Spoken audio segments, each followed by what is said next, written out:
En los años 80 o 90 del siglo pasado, a nadie se le hubiera ocurrido pensar que la religión, el tema de la fe, sería uno de los puntos esenciales del debate público en el año 2024. Quizá hubiéramos pensado que los derechos humanos, la comunidad gay, las minorías sexuales, la ecología, el control de natalidad, la eutanasia o el aborto, pero que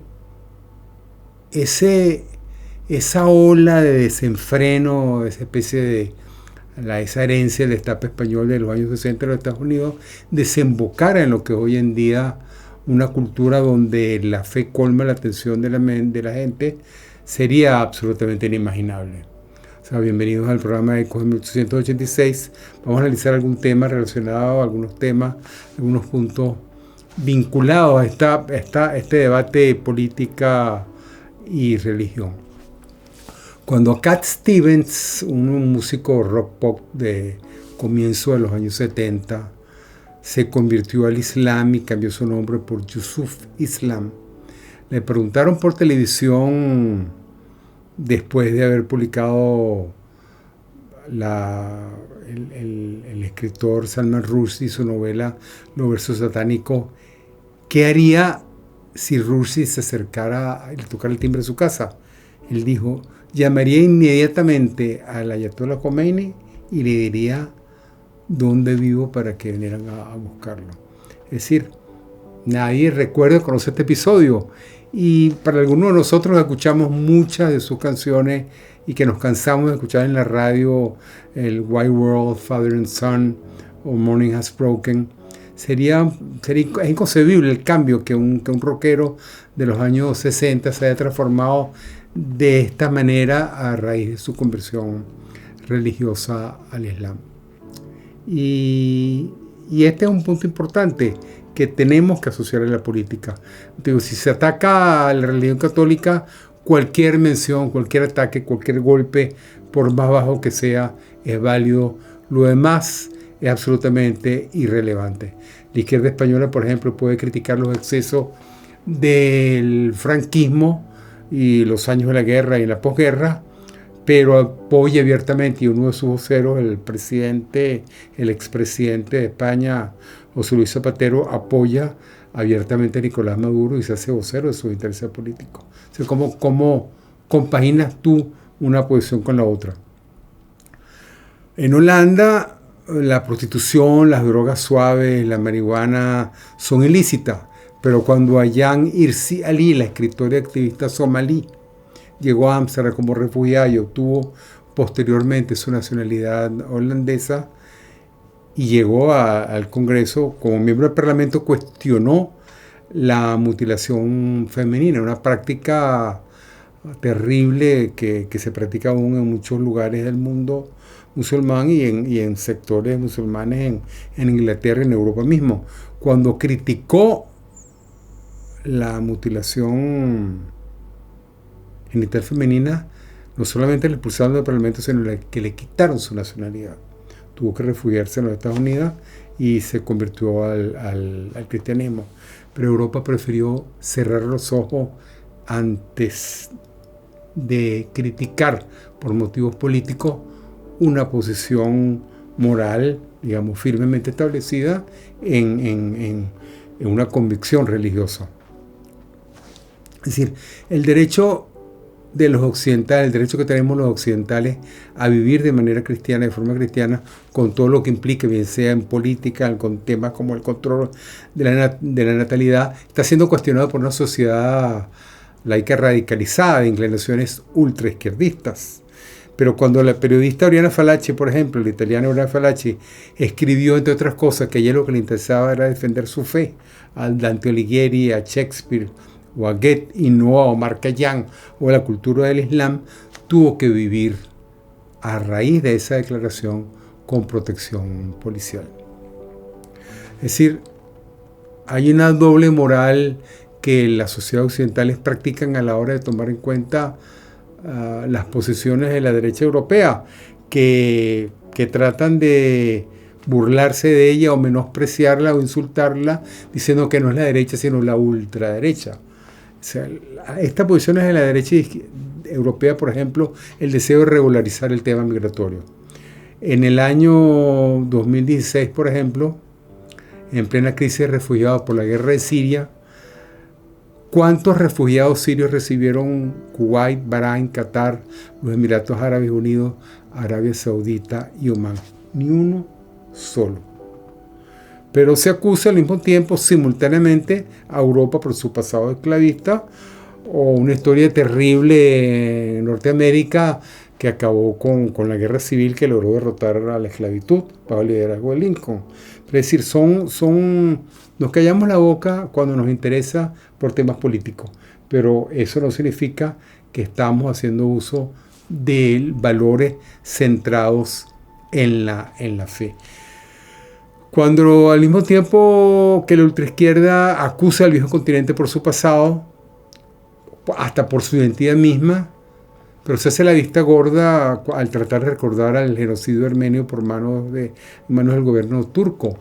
Se recuerda la Nakba palestina, la terrible Nakba palestina, la trágica Nakba palestina de 1948, pero no el que la mitad de la población del Estado judío sean refugiados de países árabes que tuvieron que emigrar por la persecución. Es decir, solo recordamos la violencia de los reinos cristianos o judio-cristianos. El escritor francés Pascal Bruckner llamó a esta intoxicación moral europea la tiranía de la penitencia.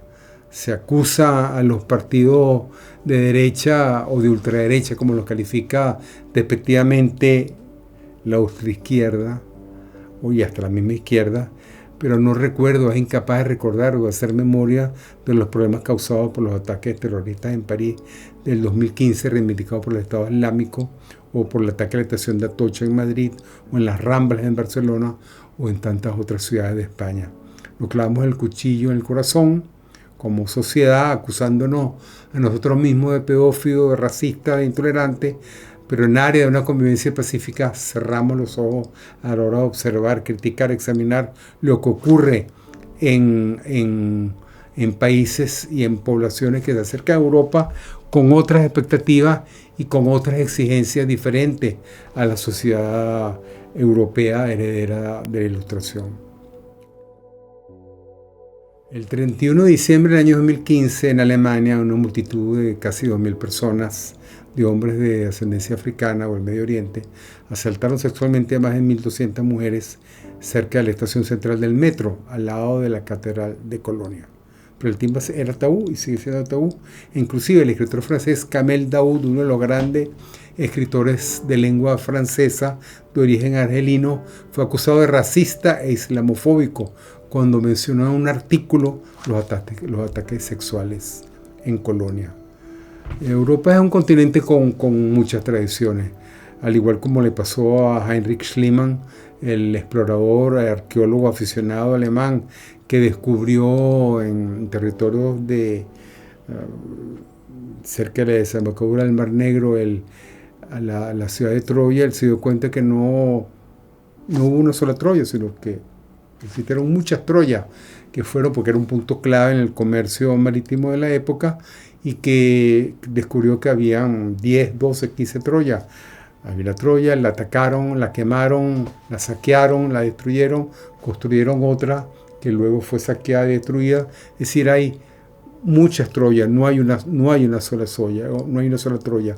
Es decir, la historia nuestra es múltiple. Alemania tiene la ciudad de Nuremberg, por ejemplo, que es famosa por haberse desarrollado allí los juicios contra los jerarcas nazis al final de la Segunda Guerra Mundial, pero también es la historia, es el lugar, el sitio donde transcurre la ópera del Meistersinger, los maestros cantores de Richard Wagner.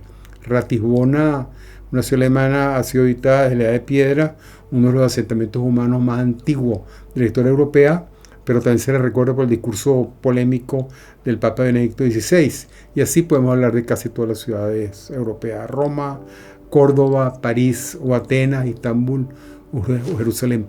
¿Con cuál civilización o cultura, con cuál etapa de esta historia europea nos identificamos? Es decir, hay una sola manera de aprender a vivir con nuestra diferencia, con nuestra fe, y es aprender a respetar nuestra integridad física, espiritual, moral, independientemente de que seamos judíos, musulmanes, católicos, protestantes o agnósticos. Lo difícil es aprender a vivir inclusive a pesar de nuestras diferencias políticas sin descalificaciones. Los valores que hoy defendemos, más allá de las realidades políticas de la Unión Europea o del Medio Oriente y de los conflictos que hoy en día cojan nuestra sociedad, inundan, problematizan, sacuden y entorpecen la vida normal en nuestra sociedad, vienen de mucho más atrás, antes de que Homero. Y para mí, como para tantos otros, por ejemplo, los 2,5 millones de cristianos que viven en el mundo, podemos decir que la lucha por los derechos humanos comenzó hace más de 3,000 años y que fue iniciada cuando Moisés lideró la lucha por sacar a los hebreos esclavos en Egipto. Es decir, una lucha que arranca de mucho más allá y que no puede enmarcarse únicamente bajo los criterios políticos que define los valores la izquierda europea o la pseudoizquierda latinoamericana, específicamente Nicaragua, Cuba o Venezuela, que no puede llamarse una lucha por la reivindicación de los derechos humanos, sino todo lo contrario. Pero bueno, ya el tema de Moisés y este inicio de nuestra lucha es otro tema, es otra historia, y lo recordaremos más adelante en otro programa de esta serie Eco de 1886. Le agradezco mucho su atención. Cualquier idea, sugerencia, opinión, desacuerdo que tengan a bien hacer, se los agradecería, y hasta la próxima. Muchísimas gracias.